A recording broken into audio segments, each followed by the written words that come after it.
여러분, 크리스마스는 예수님이 탄생하신 날입니다.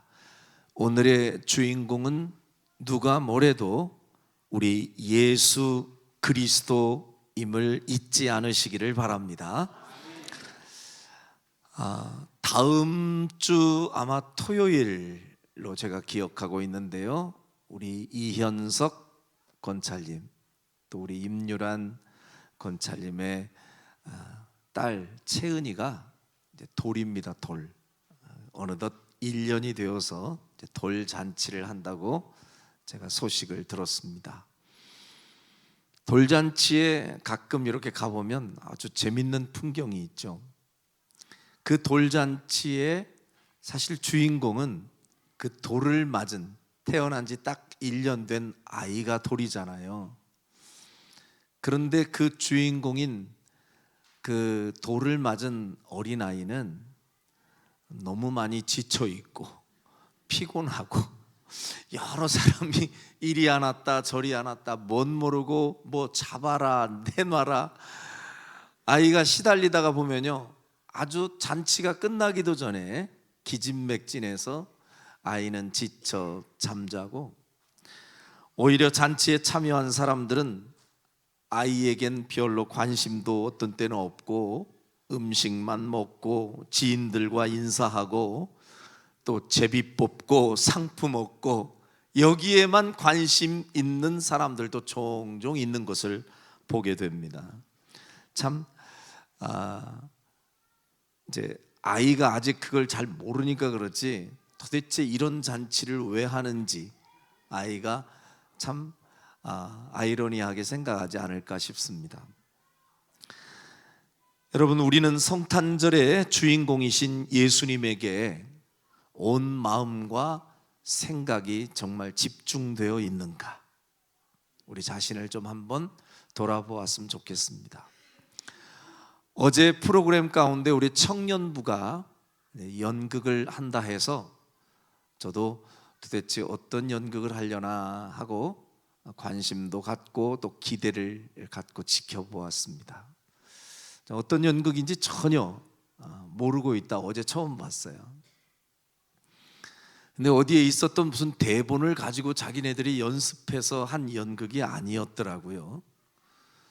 내용인즉슨 그 연극을 성탄절에 우리가 뭘 준비할까 하고 서로 상의하고 회의하다가 자기들끼리 회의하고 상의하는 그 내용을 아예 연극으로 사실화시켜가지고 그 속에서 성탄절 행사를 준비하는 과정 가운데 생기는 청년들끼리의 그런 갈등, 그리고 도대체 이 연극과 행사를 왜 우리가 준비하고 있는지, 우리가 정말 본질을 잊지 않고 있는지 자기들을 좀 돌아보면서 그냥 행사를 위한 행사 준비를 하는 것인지, 그냥 늘상 틀에 박힌 연중 행사로 안 하면 안 되니까 그래서 하는 행사로서는 의미가 없다, 우리가 진짜 성탄절의 참 주인공이신 우리 예수님을 잊지 않는 우리 청년부가 되는 게 어떠냐 하는 그런 이야기들을 메시지로 담은 내용이어서 저는 개인적으로 참 많이 우리 청년들이 기특했고, 또 그런 준비를 하면서 자신들을 돌아보는 그 마음에 격려를 해주고 싶었습니다. 오늘 여러분은 이 성탄절을 어떤 마음의 자세로 지금 맞고 있고 또 대하고 있습니까? 오늘 본문에는 인류의 역사 가운데 가장 처음 맞는 크리스마스, 지금은 2025년째 맞는 성탄의 아침인데요, 인류 역사상 예수님의 탄생을 처음 대하면서 크리스마스를 맞은 사람들, 그들은 누구였을까요? 오늘 본문 속에는 그 유명한 동방 박사들이 이 아기 예수님을 만나게 되고 그 아기 예수님께 먼 거리를 일부러 찾아와서 귀한 예물을 드리면서 경배하는 이야기가 오늘 본문에 기록되어 있습니다. 그런데 자세히 성경의 본문을 살펴보다 보면 이 예수님의 탄생 소식을 접한 이 동방박사들 말고도 여러 다른 부류의 사람들이 등장합니다. 오늘은 이 본문 가운데에 네 부류의 사람들을 제가 소개해 드리려고 합니다. 예수님의 탄생을 알게 된 네 부류의 사람들, 어떤 사람들이었을까요? 그리고 그들은 그 예수님의 탄생을 앞에 두고 어떤 반응들을 보였을까요? 첫 번째의 사람은 헤롯 왕이었습니다. 당시의 유대 헤롯 왕. 그 왕은요, 뜬금없이 이 동방의 박사들이 예루살렘에 찾아와서 이 궁궐 안으로 들어와 이 땅에 유대인의 왕이 나셨다고 소식을 들었는데 어디에서 그 왕이 나셨습니까? 이런 질문을 받게 됩니다. 그러면서 헤롯 왕이 이 소식을 접하게 돼요. 그런데 그 유대 땅에 왕이 될 인물, 우리가 알고 있는 예수님이시죠? 그런데 그 예수님이 나신 소식이 이 헤롯 왕에게는 결코 기쁜 소식이 아니었습니다. 가장 자기를 긴장시키는 소식이었고 듣기 싫은 소식이었고, 왜 그랬을까요? 그 땅의 왕이 누구니까? 자기밖에 없는데, 내가 왕으로 살아야 되는데, 내가 끝까지 왕이어야 되는데, 내 왕의 자리를 대신할, 내 왕의 자리를 빼앗을 또 다른 왕은 용납하고 싶지 않았던 것이 헤롯의 마음이었습니다. 자, 그래서 8절에 보면요, 8절에 보면 이 동방 박사들에게 이 헤롯이 이런 표현을 해요. 자, 베들레헴으로, 그 베들레헴에서 그 예수님이 탄생할 것을 그 선지자들 그리고 종교 지도자들이 사실 말했던 것을 알아요. 그래서 8절에서 이런 고백을 합니다. 일단은 8절 같이 시작. 베들레헴으로 보내며 이르되 가서 아기에 대하여 자세히 알아보고 찾거든 내게 고하여 나도 가서 그에게 경배하게 하라. 처음에 헤롯은 이렇게 반응을 했어요. 동방 박사들이, 아니 우리가 큰 별을 보고 여기까지 찾아왔다. 그 별은 심상치 않은 별이고 한 나라의 왕이 될 범상치 않은 정말로 귀한 분이 태어날 때만 인도하는 별인데, 그 별을 관측하다가 여기까지 왔는데 도대체 이 땅에 왕으로 나시는 분이 어디에 계시냐? 이게 그들의 질문이었고, 그 질문에 대한 대답을 지금 궁중에 있는 몇몇 제사장과 또 지도자들이 이야기를 해줬어요.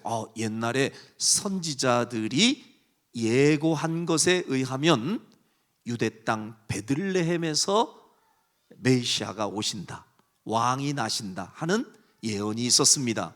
그래서 이 동방 박사들에게 어디로 가보라고 해요? 베들레헴으로 한번 가봐라 하고 얘기를 합니다. 그런데 헤롯 왕은 베들레헴에 가서 그 아기를 발견하거든 그에게 일단 경배를 하고 나한테도 알려달라. 이유는요, 자기도 가서 뭐 한다고요? 근데 진짜였을까요? 거짓말이었습니다. 헤롯 왕은 결코 그 아기를 반기고 싶지 않았어요. 그리고 그 아기 예수를 가만히 놔두면 어때요? 결국은 자기 왕의 자리를 위협받을 수 있으니까 그 아기를 제거하고 싶은 마음이 들어요. 그래서 16절에 보면 이 헤롯의 본심이 드러납니다. 16절 우리가 읽지 않았습니다만은 16절을 같이 한번 읽어봐요. 시작. 이에 헤롯이 박사들에게 속은 줄 알고 심히 노하여 사람을 보내어 베들레헴과 그 모든 지경 안에 있는 산의 아이를 박사들에게 자세히 알아본 그때를 기준하여 2살부터 그 아래로 다 죽이니. 얼마나 잔인한지 알게 되죠. 그 박사들이 자기에게 그 상황을 보고해 줄 줄 알았는데 이 박사들은 하나님의 지시를 받고 헤롯 왕에게 거치지 않고 자기들의 본국으로 돌아갑니다. 이 사실을 뒤늦게 알았던 헤롯이 괘씸하게 생각하고 그럼 그 씨를 남겨둔 거잖아요. 누군지는 모르지만 왕이 될 존재, 그 존재가 지금 있다는 얘기냐? 그럼 그 동네를 쥐잡듯이 샅샅이 뒤져서 2살 이하의 아이들은 싸그리 다 죽여버려라. 이게 헤롯의 반응이었습니다. 여러분, 오늘날 이 시대를 살아가는 사람들 가운데에 안타깝게도 이 헤롯과 같은 사람의 부류들이 존재한다는 것이 참 가슴 아픈 일입니다. 에이, 설마니 헤롯 같은 사람이 있으려고요? 있습니다. 왜냐하면 헤롯은 본질적으로 이렇게 아기 예수님이 태어나는 것 자체를 싫어하고 거절하고 그 아기 예수를 죽이려고까지 했던 마음이 있었던 근본적인 이유는요, 자기의 왕의 자리를 뺏기고 싶지 않았기 때문이에요. 그러니까 자기 자리, 자기가 이 땅에서 왕 노릇하는 이 자리를 누구에게도 뺏기고 싶지 않은 이 마음.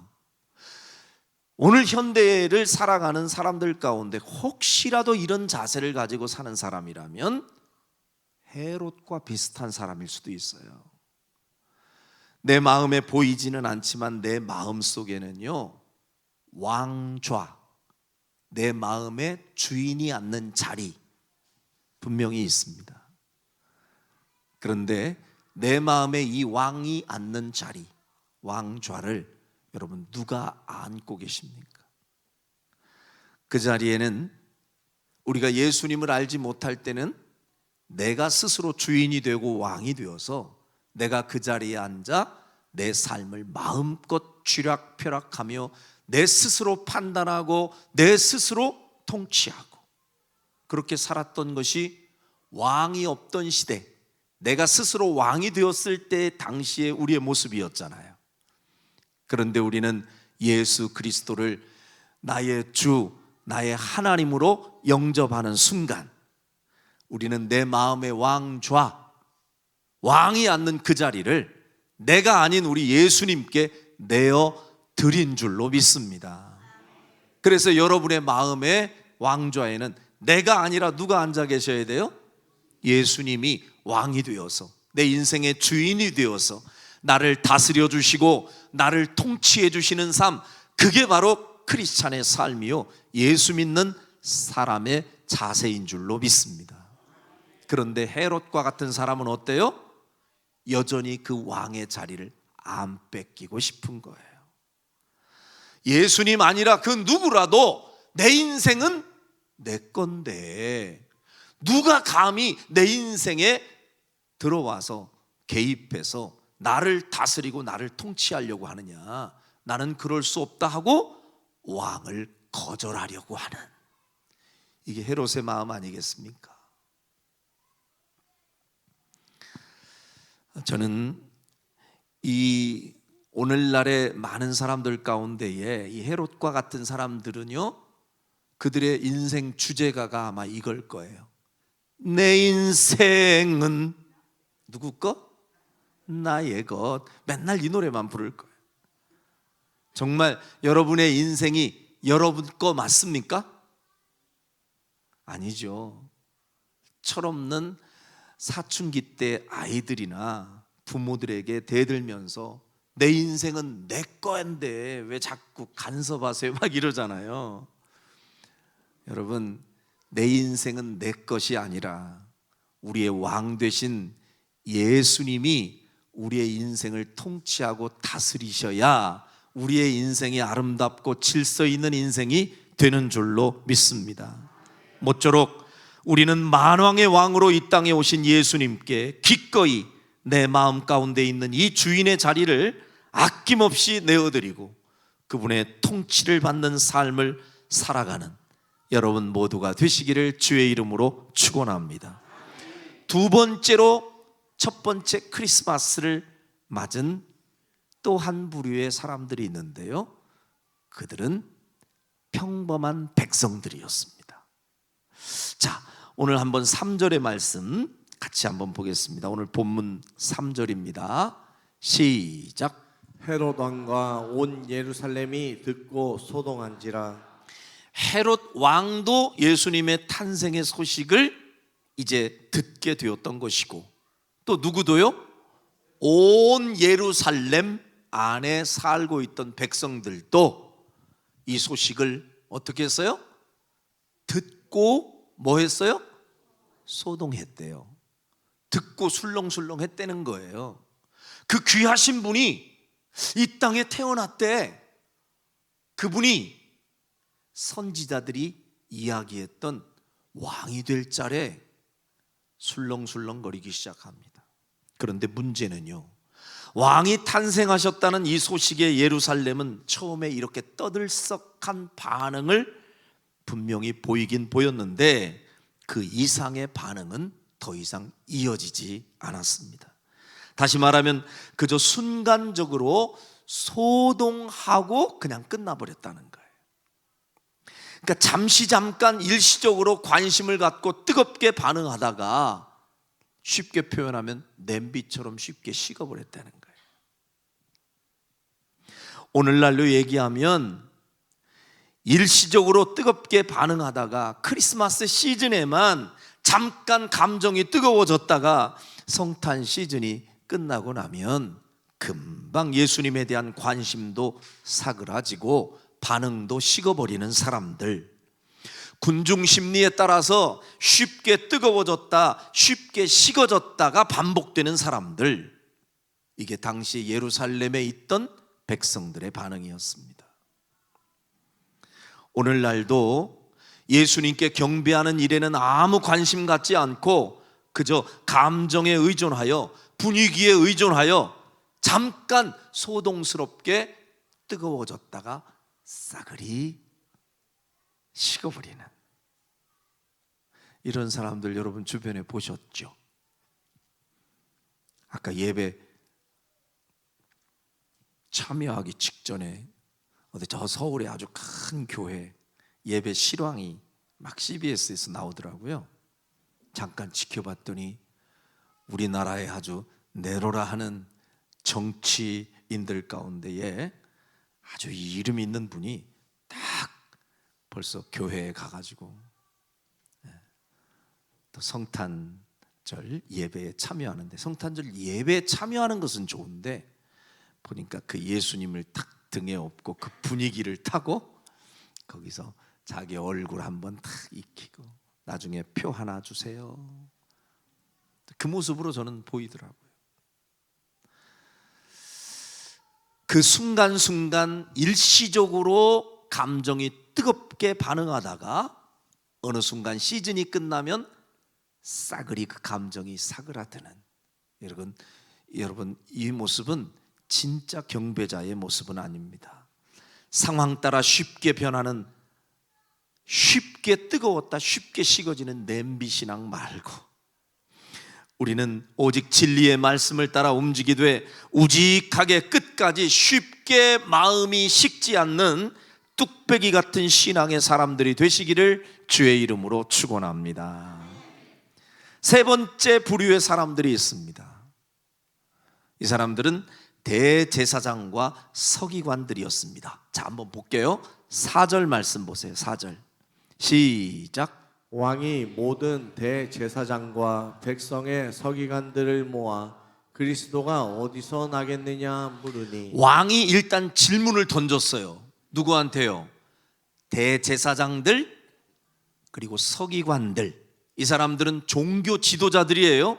그리고 율법의 말씀, 성경을 아주 잘 아는 사람들이에요. 그러니까 물을 거 아니에요.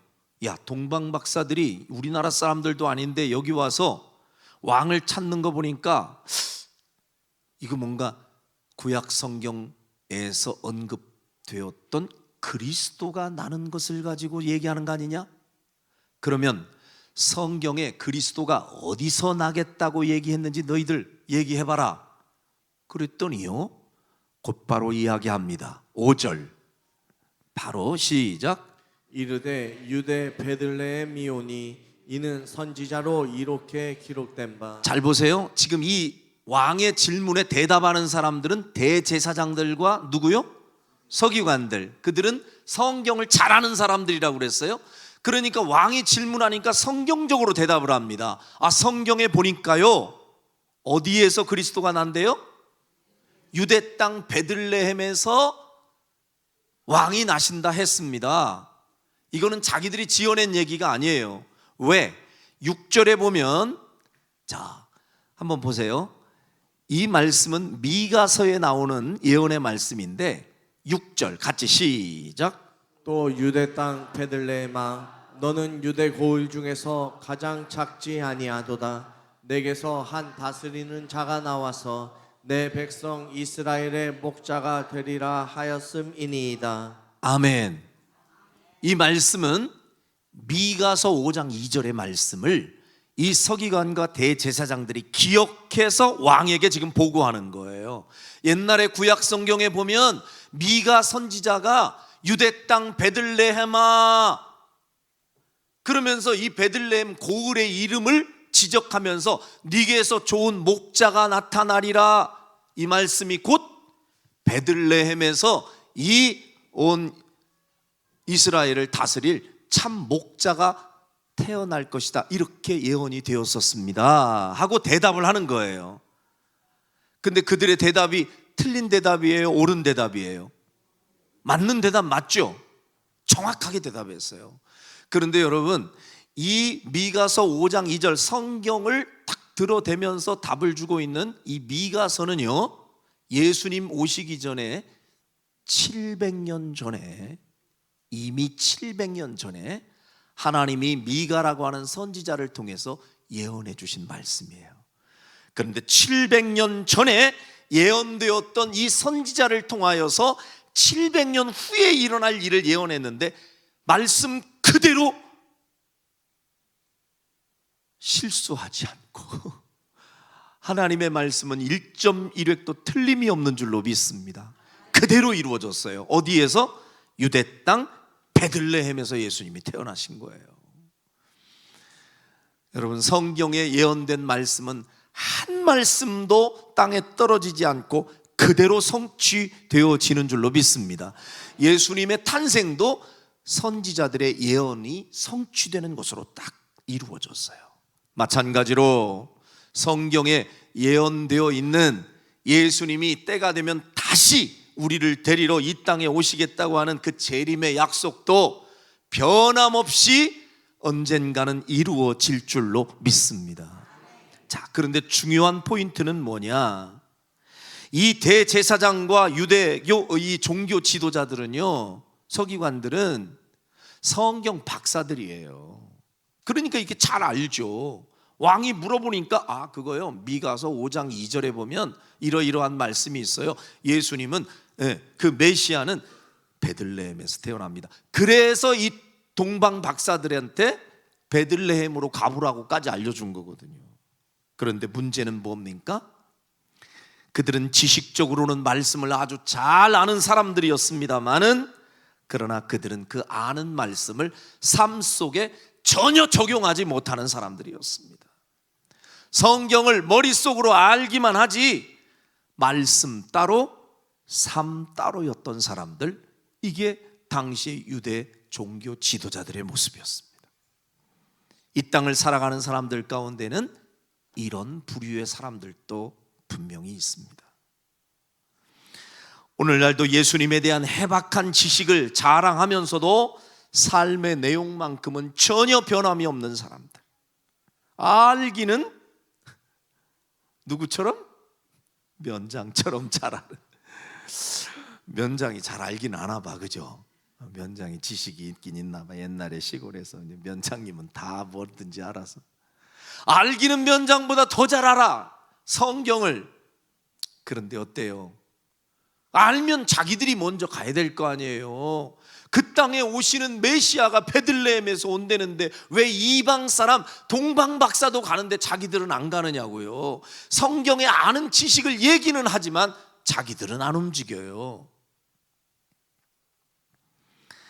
여러분, 성경을 아는 것으로만 끝나는 신앙이 아니라 아는 만큼 움직이고 아는 만큼 실천하는 성도들 되시기를 주님의 이름으로 축원합니다.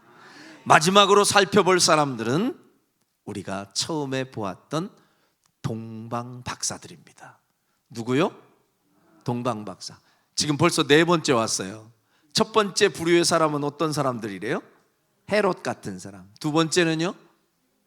그냥 일반 백성들, 쉽게 뜨거웠다, 잠깐 소동하고 사라져버린 사람들. 세 번째 사람은요? 대제사장과 서기관들, 유대 종교 지도자들. 네 번째는 누구라고요? 동방 박사들. 그런데 동방 박사들은 정확히 이 동방이라는 데가 어느 쪽에 동방인지 어느 지역을 얘기하는 건지 정확하게 언급은 안 되어 있어요. 그런데 전통적인 신학자들에 의하면 그 동방은 페르시아 제국, 오늘날로 얘기하면 이란 지역이에요. 이란 지역. 그 이란 지역에서 별을 관측하고 천체를 연구하던 사람으로 추정됩니다. 이 박사들이 별을 연구하다가 아주 이상한 특이한 별을 그들이 발견한 거예요. 그리고 이거 범상치 않다. 이거는 보통 사람이 아닌 진짜 왕이 태어나지 않고서는 뜰 수 있는 별이 아니야. 이렇게 관측하고 그들이 그 별을 따라서 계속 걸어온 거예요. 어디까지? 이스라엘 예루살렘까지 걸어온 거예요. 근데 그 거리가 어느 정도 되느냐? 못 잡아도 1300km입니다. 오늘날 여러분 KTX 타고 가도 쉽지 않은 거리예요. 그런데 그때 당시에 그 교통수단이 그렇게 좋은 게 아니잖아요. 그런데도 그들은 뭐하러 거기까지 1300km 이상을 그들이 황금과 모략과 유향을 가지고 왔을까요? 뭐하러? 그렇죠, 정확하게 이야기합니다. 2절 한번 보세요. 그들의 목적은 딱 이거 하나였어요. 2절 시작. 유대인의 왕으로 나신 이가 어디 계시냐? 우리가 동방에서 그의 별을 보고 그에게 경배하러 왔노라 하니. 그에게 뭐 하러 왔노라? 경배하러 왔노라. 1300km 이상 되는 그 엄청난 거리를 우리는 경배하기 위해서 지금 가고 있다. 너무 신기해서 구경하러 왔다? 아니에요. 혹시 대단한 사람 만나면 뭔가 콩고물이라도 떨어지려나 해가지고 뭘 얻을까요? 온 것도 아닙니다. 오로지 그들은 처음 출발할 때부터 베들레헴에 이르기까지 처음부터 끝까지 그들의 목적과 마음은 하나였어요. 그 아기 예수님을 만나면 그 앞에 뭐 하려고? 경배하려고. 할렐루야. 이 자세와 마음이 여러분과 제 마음 될 수 있기를 주의 이름으로 축원합니다. 아기 예수님께 올 때도 별을 따라 이 하나님의 인도를 받아서 그들은 왔고, 결국 그 예수님을 만나서 그들이 경배하면서 뭘 드려요? 황금, 그 다음에요 유향, 모략, 이 세 가지 예물을 드려요. 뭐 이것도 굉장히 신학적인 어떤 의미가 있다고 말할 수 있지만 뭐 다른 거 다 빼고 아주 존귀한, 당시에 굉장히 존귀한 것들을 구별해서, 황금도 귀하지만 유향, 모략은 아주 천연 향료, 그리고 뭐 방부제와 같은 향료 같은 것들을 구별해서 가지고 와서 예수님 앞에, 그 아기 앞에 경배하며 드립니다. 여러분, 성탄절이 우리가 아주 기쁜 날이기 때문에 잔치를 벌이고 축제도 하고 선물도 나누고 다 좋은 일입니다. 그러나 그 화려한 잔치와 축제 뒤에 예수님이 가려지거나 예수님이 소외되어서는 아니 될 줄로 믿습니다. 크리스마스는 오직 주인공이신 예수님께만 집중해서 그 예수님께 경배드리고 그 예수님만을 높이며 찬양하는 그런 아름다운 절기가 되어야 할 줄로 믿습니다. 자, 이제 제가 여러분에게 묻습니다. 가장 여러분 자신의 마음을 알고 있는 분은 여러분 자신이에요. 한번 여러분을 말씀 앞에, 그 거울 앞에 섰다 생각하고 물어보는 거예요. 나는 지금 오늘 본문 속에서 살핀 이 네 부류의 사람들 중에 어떤 반응을 보이는 사람들과 비슷한가? 나는 어떤 존재인가? 혹시 내 마음 가운데 헤롯 같은 마음은 없는가? 아직도 예수님에게 내 왕의 자리를 내어드리기가 쉽지 않아서, 아우 주님은 제가 필요할 때, 부를 때 잠깐 오셔서 도와주세요. 평소에 계속 나랑 가까이 있으면 내가 너무 불편해요. 그러니 마치 주님을 택시처럼, 요즘은 카카오 택시가 얼마나 좋은지, 부르면 탁 자리까지 와서 그냥 얼마나 좋은지 몰라요? 근데 예수님을 그 정도로 생각하는 분들이 있더라고요. 내가 필요할 때만 불러. 그리고 평소에는 내가 여전히 그냥 주인으로 살고 싶어요. 아유, 주님, 내 인생은 조금 일주일은 가만히 놔두세요. 그냥 주님이 자꾸 불꽃 같은 눈으로 저를 살펴보면 내가 불편해요. 가만히 계시다가 안녕히 계세요 하고, 이제 예배 끝나고 안녕히 계세요 하고 밖에 나가서 일주일 내내 자기가 왕노릇, 헤롯처럼 왕노릇 하다가 주님이 따라오시는 거야. 그러지 말고 내가 너의 주인이 되어줄게. 아우, 주님 그냥 가만히 계세요.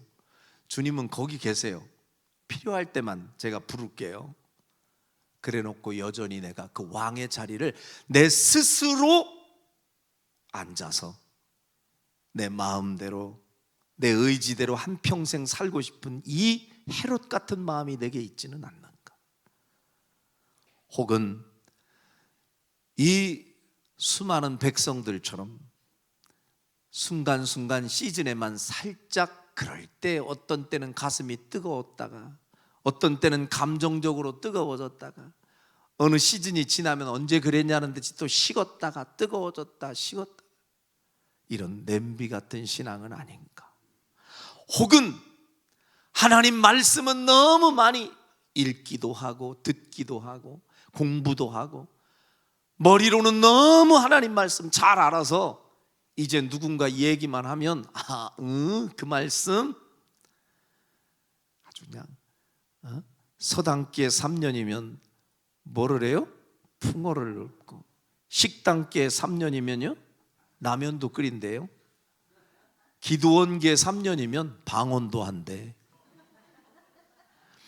그러니 한세중앙교회 내가 10년을 다녔는데 아유 하나님 말씀 내가 줄줄 다 외운다고, 여러분 얼마나 그거 자랑하는 게 문제가 아니라 아는 만큼 우리는 실천하며 삶에 적용하고 살고 있는가? 마지막 네 번째, 나는 동방박사와 같은 마음으로 헌신이 있고 희생이 있고 내가 고생스러워도 주님의 인도하심을 따라 그 먼 거리도 기꺼이 마다하지 않고 묵묵히 끝까지 오직 주님만 높이고 오직 하나님께만 경배하기 위해 오늘 거기에 초점을 맞추고 집중하며 주께 영광 돌리는 삶을 살고 있는가? 여러분 자신을 점검해 보시고, 모쪼록 우리 한세중앙교회 성도들은 누가 뭐래도 동방박사들과 같은 이 마음 가지고 주님을 섬기고 경배하기를 주님의 이름으로 축원합니다. 기도하겠습니다.